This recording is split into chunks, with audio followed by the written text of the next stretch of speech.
नमस्कार दोस्तों, स्वागत है आपका एमबीएस कंप्यूटर ज्ञान में। दोस्तों, आज की वीडियो बहुत ही ज़्यादा इंफॉर्मेटिव एंड इंटरेस्टिंग होने वाली है, तो प्लीज़ इसे एंड तक पूरा देखें, स्किप ना करें ताकि आप किसी भी पार्ट को मिस ना कर सकें। दोस्तों, आज की वीडियो में हम बहुत ही बेसिक सी चीज़ें करने वाले हैं, जो अगर आप सीख गए तो आपको कंप्यूटर का काफ़ी अच्छा नॉलेज हो जाएगा। ये बेसिक ज़रूर है बट बहुत ही यूज़फुल है, जो आगे आने वाली आपकी कंप्यूटर ज्ञान की जर्नी को बहुत ही काम आने वाली चीज़ें हैं। तो चलो स्टार्ट करते हैं वीडियो को। तो चलो कुछ नया सीखते हैं। दोस्तों, सबसे पहले जो आज हम सीखने वाले हैं, तो आपने अपने डेस्कटॉप पे जाना है और डेस्कटॉप पे जाने के बाद आपने राइट क्लिक करना है, जो माउस से राइट क्लिक होता है। अगर आप लैपटॉप चला रहे हैं तो लैपटॉप पे, तो जब आप राइट क्लिक करते हो तो सबसे पहली जो ऑप्शन मिलती है आपको, वो मिलती है व्यू ऑप्शन। तो व्यू ऑप्शन पे जब आप लार्ज आइकन पे जाते हो तो क्या मिलता है आपको, अब आप देखते जाओ, साथ साथ में आपको पता भी चलता जाएगा और आप सीखते भी जाओगे। तो अगर आप लार्ज आइकन पे क्लिक करते हो तो ये देखो, जो आपके डेस्कटॉप के अंदर जो आइकन्स थे वो लार्ज हो गए हैं। अब अगर हम इसको चेंज करना चाहें तो हम मीडियम में करेंगे। मीडियम में करने के बाद वो कुछ इस तरह से दिखते हैं। उसके बाद स्मॉल पे करने के बाद ये और इसका जो साइज़ है वो स्मॉल हो जाता है।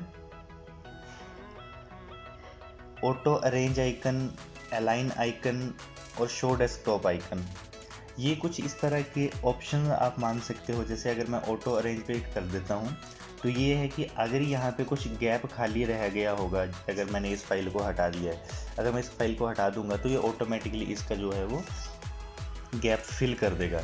अगर मैं इसको यहाँ से हटा देता हूँ, ऑटो अरेंज से हटा देता हूँ, तो जैसे ही मैं इसको यहाँ से हटाऊँगा ये वाला जो स्पेस है वो बिल्कुल खाली रहने देगा। ठीक है, तो ये होता है ऑटो अरेंज का मतलब। अब अलाइन आइकन टू ग्रिड, अब इसका मतलब क्या होता है कि ये एक पर्टिकुलर एक लोकेशन में ही इसको सेलेक्ट करता है। ये देखो, जैसे मैंने इसको यहाँ पे रखा, अगर मैं इसको ऊपर भी कर दूँगा तो ये ऊपर भी ले जाएगा, नीचे कर दूँगा तो नीचे भी ले जाएगा। बट अगर मैं इसको यहाँ से ओके कर देता हूँ तो ये है जो ये पर्टिकुलर एक लाइन में इसको एक लाइन में इसको यहाँ पे जो है वो शिफ्ट कर देगा। अगर मैं इसको थोड़ा नीचे करने की कोशिश करूँगा ये फिर भी वहीं पे लेके जाएगा, अगर मैं ऊपर करने की कोशिश करूँगा ये फिर भी यहीं पे इसको रखेगा। नेक्स्ट चलते हैं शो डेस्कटॉप आइकन्स। अगर मैं ये नहीं करता हूँ तो मेरे सारे के सारे डेस्कटॉप के आइकन्स जो है वो हाइड हो जाते हैं, तो इसे हमें शो ही रखना है, शो डेस्कटॉप आइकन। तो ये सारे के सारे आइकन जो है वो वापस आ जाते हैं। अब नेक्स्ट चलते हैं दोस्तों शॉर्ट।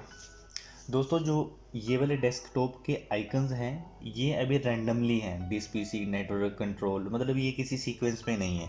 तो हम इनको शॉर्ट करने का मतलब होता है कि हम इनको एक पर्टिकुलर एक सीक्वेंस में लेके आए। तो सीक्वेंस में लाने का मतलब क्या होता है कि सबसे पहले आता है नेम। अगर हम इसको नेम पे रखते हैं तो ये अल्फ़ाबेट के ही अकॉर्डिंग जो है वो सीक्वेंस में आ जाएंगे। देखो करके देखते हैं नेम।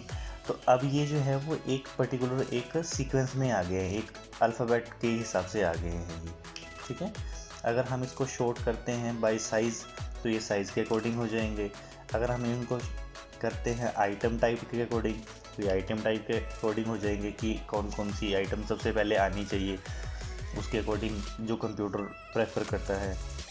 या डेट ऑफ मॉडिफाइड, मतलब कि जिस दिन आपने इस फाइल को रखा है वो उस डेट के अकॉर्डिंग जो सीक्वेंस वाइज जो है आपको यहाँ पे शो कर देगा। तो दोस्तों, अब चलते हैं हम नेक्स्ट डेस्कटॉप बैकग्राउंड की तरफ। अगर दोस्तों इस पर हम क्लिक करते हैं तो मैंने क्या है कि मैंने एक बंच बोल सकते हैं जिसको, कि मैंने वॉलपेपर का 3-4 वॉलपेपर जो इसमें लगा रखे हैं। तो अगर मैं उनको चेंज करना चाहता हूं तो मैं नेक्स्ट डेस्कटॉप पे जाऊंगा तो ये ऑटोमेटिकली उनको चेंज करता जाएगा। ये देखो, अब मुझे करना क्या है, इन दोनों को अभी मैं छोड़ रहा हूँ क्योंकि ये हमारे ग्राफिक्स कार्ड होते हैं। जो हमें ये डिस्प्ले दिख रही है वो किस क्वालिटी की डिस्प्ले दिख रही है, ये इन दोनों में ऑप्शन होता है। तो ये मैं बाद में आपको, जब हम थोड़ा वो सीख लेंगे तो उसके बाद हम इसको कंटिन्यू करेंगे, सो दैट मैं आपको समझा पाऊँ तो आपको वो चीज़ अच्छे से समझ भी आ जाएगी। अब नेक्स्ट चलते हैं दोस्तों न्यू ऑप्शन पे। न्यू ऑप्शन पे क्या है, बहुत सारे हमारे पास यहाँ पे ऑप्शंस आ रहे हैं। तो अगर हम डेस्कटॉप पे चाहते हैं, तो अगर हम डेस्कटॉप पे एक न्यू फोल्डर क्रिएट करना चाहते हैं, तो हम फोल्डर के ऊपर क्लिक करेंगे और यहाँ पे ये हमारा फोल्डर क्रिएट हो जाएगा। दोस्तों फोल्डर क्या होता है, फोल्डर जस्ट लाइक हमारा एक बैग की तरह काम करता है, जिसमें हम डिफरेंट टाइप की फाइल्स को स्टोर कर सकते हैं। अब फोल्डर हम बनाते हैं कि अगर हमें 10 किसी फाइल को एक जगह पे स्टोर करना है। अब जैसे ये वाली जो सारी की सारी फाइलें हैं, वो एक डेस्कटॉप का फोल्डर है, वो डेस्कटॉप के फोल्डर में है। बट अगर हम इसके अंदर जाएं तो हमें ये 10 फाइलें जो है वो नज़र आ रही हैं, 20 फाइलें नज़र आ रही हैं। अगर हम चाहते हैं कि ये वाला, ये वाला और ये फाइलें जो हैं वो सारी की सारी इसके अंदर हों, तो हम एक पहले फोल्डर बनाएंगे और फोल्डर बनाने के बाद इन सभी फाइलों को उठा के इसके अंदर डाल देंगे। तो हमें पता रहेगा कि ये वाली 10 फाइलें जो हैं वो हमारे इस फोल्डर के अंदर एग्जिस्ट हैं। ठीक है दोस्तों, अब अगर हम न्यू पे जाते हैं, तो कोई अगर हमें किसी चीज़ का शॉर्टकट क्रिएट करना है तो वो भी हम यहाँ से बना सकते हैं। जैसे कि मान लो मेरा कहीं पे भी कोई एक फ़ाइल पड़ी हुई है, उसका शॉर्टकट अगर मैं डेस्कटॉप पे रखना चाहता हूँ तो वो भी मैं शॉर्टकट यहाँ से बना सकता हूँ। अगर मैं चाहता हूँ कि एक मैं बिटमैप इमेज बनाना चाहता हूँ तो वो मैं यहाँ से बना के यहाँ पे सेव करके रख सकता हूँ। या माइक्रोसॉफ्ट वर्ड का डॉक्यूमेंट यहाँ पे रखना चाहता हूँ, ये देखो, तो ये माइक्रोसॉफ्ट का वर्ड का एक ब्लैंक फाइल जो है अपने पास यहाँ पे डेस्कटॉप में शो हो गई है। अगर मैं चाहता हूँ कि मेरे पास पावर पॉइंट की एक प्रेजेंटेशन जो है वो यहाँ पे ओपन हो जाए तो ये ओपन हो जाएगी। अगर मैं चाहता हूँ कि पावर पॉइंट पब्लिशर का डॉक्यूमेंट यहाँ पे आ जाए तो वो मैं यहाँ पे ऐड कर सकता हूँ। अगर मैं चाहता हूँ कि माइक्रोसॉफ्ट एक्सेल क्या है तो वो मैं यहाँ पे आ सकता हूँ। अगर मैं चाहता हूँ कि जिप फाइल क्या होती है, जिप फोल्डर क्या होता है, तो वो मैं यहाँ पे ऐड कर सकता हूँ। दोस्तों ये सारे एक अपने आप में एक बहुत बड़े टॉपिक्स हैं, तो इनको मैं आपको एक वीडियो में तो बता नहीं सकता कि ये क्या क्या चीज़ें हैं। बट हाँ, थोड़ा बहुत मैं इसके बारे में आपको डिटेल में वीडियो जब बनाऊंगा तो आपको इसके बारे में डिटेल में पता चल जाएगा कि कौन कौन से सॉफ्टवेयर होते हैं और उनको कैसे कैसे यूज़ करना होता है। अभी जस्ट मैं जो बताने की कोशिश कर रहा हूँ अभी मैं वही बताऊँगा। तो इसमें हम कोई भी चीज़ को अगर हम ऐड करना चाहते हैं डेस्कटॉप पे या कहीं पे भी, तो हम इसके थ्रू जो है यहाँ पे ऐड कर सकते हैं। दोस्तों नेक्स्ट टॉपिक है हमारा, जैसे हम मोबाइल की फाइल मैनेजर में जाके उसकी मेमोरी को ऑन करते हैं और उस मेमोरी में जो जो डेटा स्टोर रहता है हम उसको वॉच कर सकते हैं, यूज़ कर सकते हैं। वैसे ही सेम कंप्यूटर में भी होता है। अगर आप कंप्यूटर की मेमोरी को ऑन करना चाहते हो और उसमें सेव डेटा को देखना चाहते हो तो आपको सबसे पहले की जो ये ऑप्शन है दिस पीसी, इस ऑप्शन को आपने ओपन करना होता है। दिस पीसी क्या है दोस्तों, कई सिस्टम में ये माई कंप्यूटर के नाम से भी सेव रहता है और कईयों में ये दिस पीसी के नाम से आता है, तो आप इस सिंबल के अकॉर्डिंग इसको पहचान सकते हैं। अगर आपने इसको ऑन करना है तो आपने इसको डबल क्लिक करना है। जैसे ही आप डबल क्लिक करोगे तो ये आपका ऑन हो जाएगा। जब ये ऑन हो जाएगा तो आप देख सकते हैं दोस्तों कि इस कंप्यूटर की मेमोरी को मैंने 3 पार्ट्स में डिवाइड किया है, जिसको कि हम local disk C, local disk D और लोकल डिस्क ई, ये मैंने अपने हिसाब से नाम रखे हैं। अगर आप चेंज करना चाहें तो आप खुद अपने अकॉर्डिंग जो इसको चेंज भी कर सकते हैं। दोस्तों मोबाइल में तो हम अपनी मेमोरी को ऐसे सेपरेट नहीं कर सकते, बट कंप्यूटर में हम अपनी मेमोरी को सेपरेट कर सकते हैं। आप इसके पार्टीशन जो है वो 3, 4, 5 जितनी मर्जी चाहो उतनी कर सकते हैं, इसकी कोई लिमिटेशन नहीं होती है। बस आपको जो है वो ये एक जो ड्राइव है इसको अलग करने के लिए, अगर आप इसकी पार्टीशन नहीं भी करना चाहते तो भी कोई दिक्कत नहीं है। बट जिस टाइम आप इसमें विंडो इंस्टॉल करते हो, क्योंकि लैपटॉप को और कंप्यूटर को चलाने के लिए विंडो की ज़रूरत पड़ती है, अगर आप इसमें विंडो इंस्टॉल करते हो तो विंडो जब डिलीट होगी तो वो सारा का सारा डेटा आपका भी डिलीट हो जाएगा, क्योंकि जब आप उसको रीइंस्टॉल करेंगे विंडो को तो आपका सारा का सारा डेटा जो है वो डिलीट हो जाएगा। बट अगर आपने ऐसे पार्टीशन कर रखी होगी और अगर आपकी विंडो जो है वो करप्ट हो जाती है तो आप जब उसको रीइंस्टॉल करोगे तो ये आपके 2 ड्राइव या 3 ड्राइव जितने भी आपने उसकी पार्टीशन कर रखी होगी वो सेफ़ रहेंगे।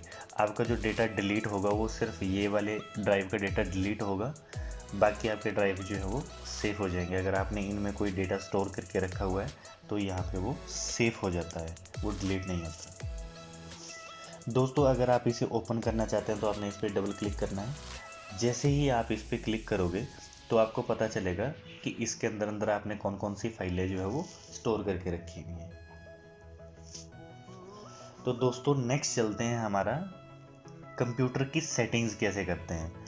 जैसे हमारे मोबाइल्स की अगर कुछ सेटिंग करनी है या कोई भी चीज़ को ठीक करना है तो हम मोबाइल की सेटिंग ऑप्शन पे जाते हैं। वैसे ही जो इसकी सेटिंग करनी होती है तो हमें मिलता है कंट्रोल पैनल। जब भी हमें कंप्यूटर से रिलेटेड कोई भी सेटिंग करनी होगी तो हमें कंट्रोल पैनल ही ओपन करना है। ये उसकी कुछ ऑप्शंस हैं जिन्हें कि हम खुद ठीक कर सकते हैं। अगर आपको इसके बारे में नॉलेज होगा तो आप अच्छे से अपनी कंप्यूटर की सेटिंग भी कर सकते हैं। अब कंट्रोल पैनल तो बहुत बड़ा एक टॉपिक है जिसकी मैं आगे वीडियो बनाऊंगा, जिसमें कि मैं आपको हर एक कंट्रोल पैनल के एक एक ऑप्शन को ओपन करके बताऊंगा कि इसमें क्या होता है, इसको कैसे ठीक करते हैं। तो ये मैं आपको एक सेपरेट वीडियो उसकी बना दूंगा। नेक्स्ट चलते हैं दोस्तों रिसाइकल बिन। दोस्तों रिसाइकल बिन एक ऐसी चीज़ है, आज के टाइम पे देखो मोबाइल में भी वो रिसाइकल बिन का ऑप्शन आने लग गया है और कई में शायद बिल आज भी ना हो। तो रिसाइकल बिन का जो मेन मतलब होता है, जब हम किसी फाइल को डिलीट करते हैं तो डिलीट करने के बाद वो सिस्टम से डिलीट नहीं होती है, वो फाइल डिलीट होने के बाद हमारे रिसाइकल बिन में चली जाती है। अब जब वो रिसाइकल बिन में जाती है तो जब तक हम रिसाइकल बिन से उसको डिलीट ना कर दें वो रिसाइकल बिन में ही रहती है। तो दोस्तों जो रिसाइकल बिन होता है वो उसकी जो टोटल मेमोरी होती है कि वो कितना डेटा स्टोर कर सकता है, तो वो डिपेंड करता है आपकी हार्ड डिस्क के ऊपर, वो आपके कंप्यूटर की इंटरनल मेमोरी के ऊपर, कि अगर उसकी जितनी इंटरनल मेमोरी होगी रिसाइकल बिन उसका 10% जो है वो स्टोर कर सकता है। अगर आपकी जो मेमोरी है वो 100 GB की है तो आपका 10 GB जो है वो रिसाइकल बिन स्टोर कर सकता है। अगर आप 10 GB का डेटा डिलीट भी कर दोगे तो वो रिसाइकल बिन में स्टोर हो जाएगा। उसके बाद वो जो है वो धीरे धीरे पुरानी वाली जो फाइलें होती है उनको डिलीट करता जाता है और नई वाली फाइलों को ऐड करता जाता है। अब दोस्तों सीखते हैं कि किसी भी फाइल को ओपन कैसे किया जाता है। तो दोस्तों देखो, जैसे कि मेरे पास ये एक फाइल है, अगर मैं इसको ओपन करना चाहता हूँ तो मैंने इसको डबल क्लिक किया तो ये ओपन हो जाएगी। ये देखो दोस्तों, माइक्रोसॉफ्ट वर्ड का एक ब्लैंक पेज जो है मेरे पास ओपन हो गया है। तो इसका एक तो ओपन करने का ये तरीका है। दूसरा, हम इस पर राइट क्लिक कर सकते हैं और इसको ओपन कर सकते हैं। हम ऐसे भी इस फाइल को जो है वो ओपन कर सकते हैं। अगर हम इसे क्लोज करना चाहते हैं तो यहाँ पे 3 ऑप्शन होते हैं। एक होता है मिनिमाइज, एक होता है मैक्सिमाइज या रिस्टोर डाउन, एक होता है क्लोज। अगर हम इसे मिनिमाइज करते हैं तो ये वहाँ से हट के हमारे टास्क बार में आ जाता है। जब हम इसे क्लिक करेंगे, जो ये मैक्सिमाइज होता है, मैक्सिमाइज जो हमने उसको मिनिमाइज किया था, जैसे ये देखो, अगर हमने इसको मिनिमाइज किया था तो ये क्या करता है, ये छोटी स्क्रीन में इसको स्प्लिट कर देता है। मैक्सिमाइज का मतलब कि जब हम इसको मैक्सिमाइज करेंगे तो ये बड़ा हो जाएगा और हम इसको जब रिस्टोर डाउन करेंगे तो ये छोटी स्क्रीन में इसको स्प्लिट कर देगा।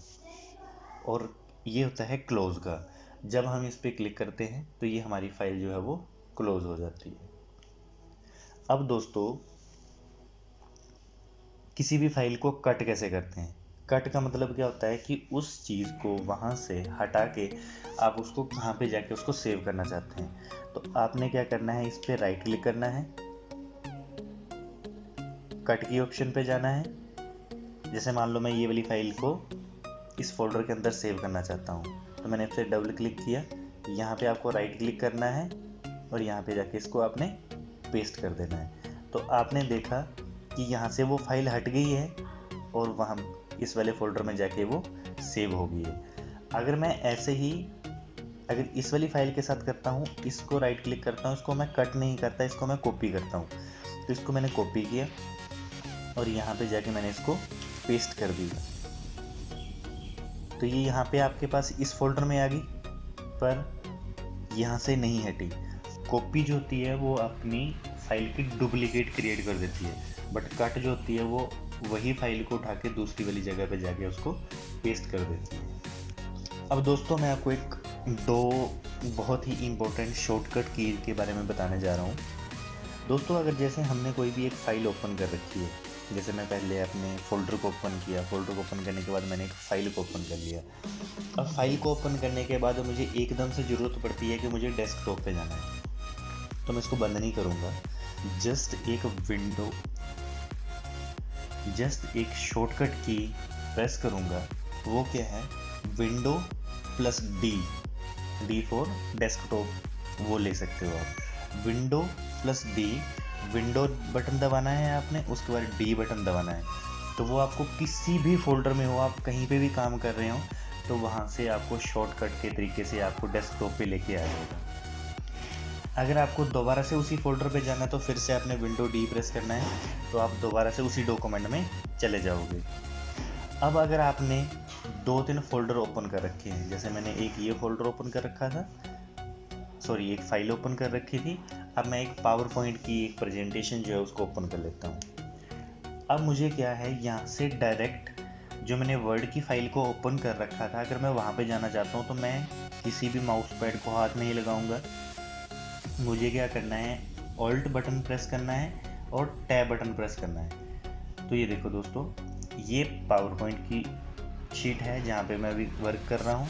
ये न्यू फोल्डर जो मैंने आपको फोल्डर बना के दिखाया था वो वाला है, और ये वाला आ गया आपका MS वर्ड, और ये वाला आ गया आपका MS वर्ड जहाँ पे मैं जाना चाहता हूँ। तो मैंने जैसे ही इस पे इसको रखा, मैंने इसको छोड़ दिया, तो ये मुझे माइक्रोसॉफ्ट वर्ड में लेके चला जाएगा। अब अगर मैं प्रेजेंटेशन में जाना चाहता हूँ तो अल्ट टैब करूँगा, मैं प्रेजेंटेशन में पहुँच जाऊँगा। देखो पावर पॉइंट प्रेजेंटेशन, और अगर मैं अल्ट टैब करूँगा तो ये मुझे MS वर्ड के डॉक्यूमेंट पे लेके आ जाएगा। सीखते हैं कि किसी भी फाइल को डिलीट कैसे करते हैं। दोस्तों मैं आपको पहले इसको रीनेम कर लेता हूँ ताकि आपको याद रहे कि हाँ जी हमने यही फाइल जो डिलीट करी थी। जैसे मैं इसका नाम ही डिलीट रख देता हूँ, ठीक है। अब हम इस फाइल को डिलीट करेंगे, तो हमने क्या करना है, इस पर राइट क्लिक करना है और यहाँ पे डिलीट के बटन पे क्लिक कर लेना है। या आप राइट क्लिक करके, अगर डिलीट का बटन जो है वो कीबोर्ड पे भी रहता है, अगर आप उसको डिलीट प्रेस करोगे तो फाइल वैसे भी डिलीट हो जाएगी। अब आपने इसको डिलीट करना है। डिलीट करने के बाद वो आपके यहाँ डेस्कटॉप से डिलीट हो चुकी है। अब इस फाइल को हम रिसाइकल में जाके देखेंगे, रिसाइकल बिन में जाके देखेंगे कि क्या वो हमें फाइल मिलती है या नहीं मिलती है। तो हम यहाँ पे इसको सर्च कर लेते हैं। ये देखो दोस्तों, ये वाली वो फाइल है जो कि यहाँ पे रिसाइकल बिन में आ चुकी है। अब अगर गलती से हमने उस फाइल को डिलीट कर दिया है तो हम उस फाइल को दोबारा से रिस्टोर भी कर सकते हैं। तो उसके लिए आपको क्या करना है, राइट क्लिक करना है और आपको रिस्टोर कर देना है। तो रिस्टोर करने से क्या होगा, वो रिसाइकल बिन में से वो चीज़ हट जाएगी और हटने के बाद वो दोबारा से इसी डेस्कटॉप पे वो दोबारा से आ जाएगी। दोस्तों नेक्स्ट चीज़ जो शायद इतनी इम्पोर्टेंट नहीं है, बट कई बार क्या होता है कि हम उन चीज़ों में उलझ जाते हैं।